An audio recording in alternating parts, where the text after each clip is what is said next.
নমস্কার। আমার ছোট্ট বাচ্চারা, আমার চ্যানেলে তোমাদের অনেক অনেক স্বাগত। আজ আমি আবার তোমাদের সহজ পাঠের দ্বিতীয় পাঠ নিয়ে উপস্থিত হয়েছি। আমি তোমাদের এই পাঠটি গল্প এবং মজার ছলে পড়াবো। আমি গ্যারেন্টি দিয়ে বলতে পারি, আমার সাথে তোমরা যদি প্রতিটি লাইন ধরে ধরে পড়ো এবং মুখে বলো, তাহলে তোমরা নিজেরাই প্রত্যেকটি লাইনের প্রশ্নের উত্তর তোমরা নিজেরাই বলতে পারবে। চলো তাহলে আমরা আজকের দ্বিতীয় পাঠটি শুরু করি। দেখতে পাচ্ছি এই ছবিটিতে, ভালো করে তোমরা দেখো, এখানে একজন মানুষ যে মুখের মধ্যে বাঁশি বাজাচ্ছে, আর একজন মানুষ যার পিঠের মধ্যে একটি বাদ্যযন্ত্র বা ঢোল রয়েছে, আর পেছনের একজন মানুষ যে সেটাকে বাজাচ্ছে। এরকম সাধারণত আমরা কোথায় দেখতে পাই বলো তো? যখন কারো বিয়ে হয়, যখন আমরা ঠাকুর নিয়ে আসি বা তাকে বিসর্জন দিতে যাই, তখন আমরা এরকম একটা ছবি মনের মধ্যে অনুভব করতে পারি। দেখতে পাচ্ছ তোমরা? আচ্ছা চলো, এখানে যে ছবিটি দেওয়া আছে তা আমরা নিচের পাঠটি পড়লে বুঝতে পারবো এখানে কি কি হচ্ছে। চলো পড়ি তাহলে আমরা পাঠটি। তোমরা প্রত্যেকটি বাচ্চারা আমার আঙুল দাও। আজ এখান থেকে প্রত্যেকটি আমার বাচ্চারা আমরা আঙুল দিয়ে পড়ব। আজ আদ্যনাথ বাবুর কন্যার বিয়ে। আবার বলো, তোমরা আমার সাথে সাথে বলবে এবং পড়বে। আজ আদ্যনাথ বাবুর কন্যার বিয়ে। তার এই শল্যপুরের বাড়িতে। কন্যার নাম শ্যামা, বরের নাম বৈদ্যনাথ। বরের বাড়ি অহল্যাপাড়ায়। তিনি আর তার ভাই সৌম্য পাটের ব্যবসা করেন। তার এক ভাই ধম্যনাথ কলেজে পড়ে আর রম্যনাথ স্কুলে পড়ে। আদ্যনাথ বড় ভালো লোক। দান ধ্যান পুণ্য কাজে তার মন। দেশের জন্য অনেক কাজ করেন। সবাই বলে তিনি ধন্য। আদ্যনাথ বাবু তার ভীত সত্যকে আমার কাছে পাঠিয়েছিলেন।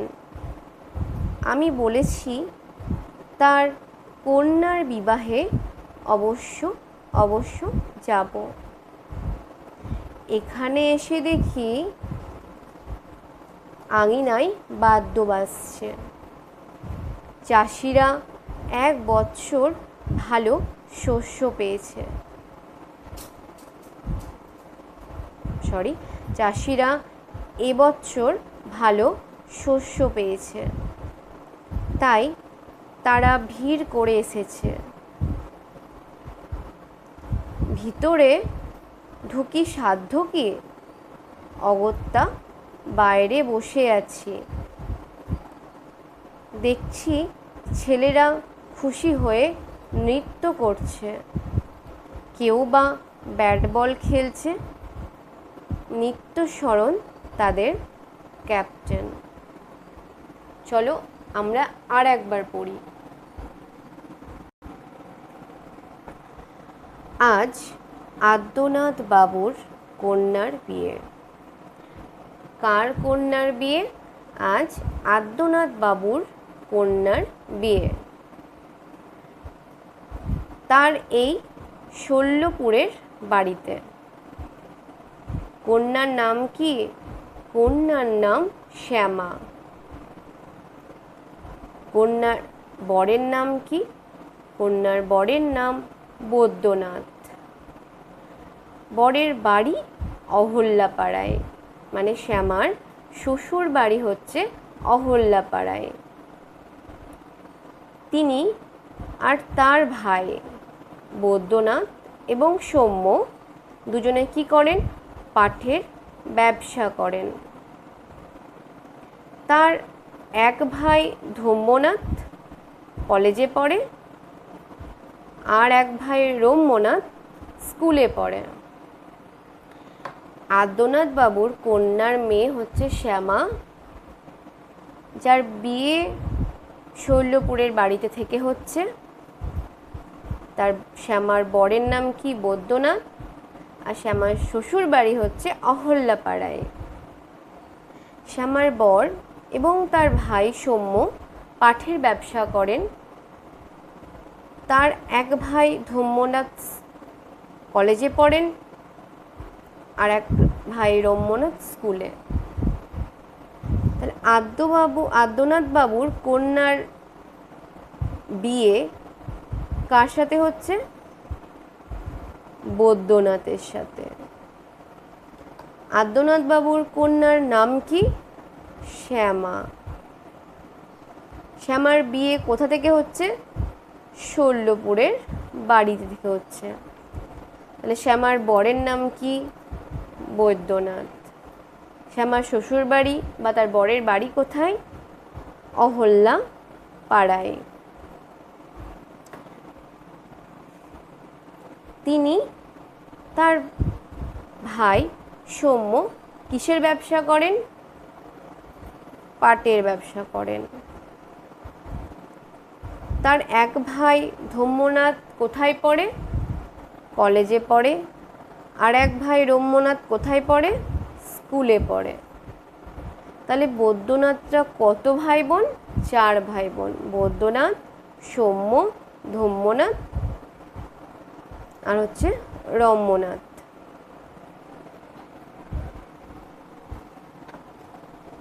আদ্যনাথ বাবু বড় ভালো লোক।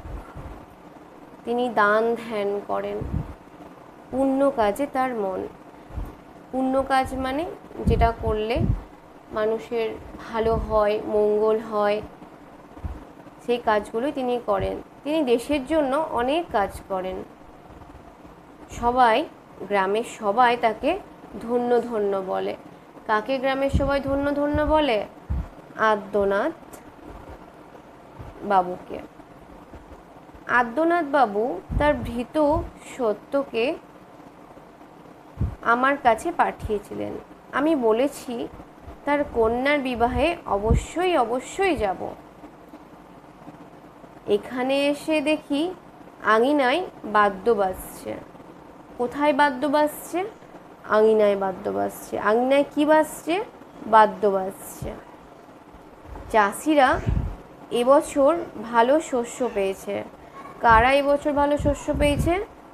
চাষিরা এবছর ভালো শস্য পেয়েছে, তাই তারা ভিড় করে এসেছে। ভেতরে যে ঢুকবে সে সাধ্য কিন্তু নেই কারো। এত ভিড় মানুষের, অগত্যায় বাইরেই বসে আছি। দেখছি ছেলেরা খুশি হয়ে নৃত্য করছে। এত ভালো ফসল ফলেছে যে ছেলেরা খুশি হয়ে কী করছে? নৃত্য করছে। কারা নৃত্য করছে? ছেলেরা নৃত্য করছে। কেউ আবার খুশির জন্য কি করছে? ব্যাট বল খেলতে শুরু করেছে। কি খেলছে? ব্যাট বল খেলছে। যারা ব্যাট বল খেলছে তাদের ক্যাপ্টেনকে নিত্যশরণ। নিত্যশরণ হচ্ছে ওদের ক্যাপ্টেন। আমরা বুঝতে পেরেছি? যদি আমি তোমাদের বুঝিয়ে থাকতে পারি তাহলে তোমরা আমার চ্যানেলটিকে লাইক করো, সাবস্ক্রাইব করো। দেখা হচ্ছে এই দ্বিতীয় পাঠের প্রশ্নপত্র নিয়ে।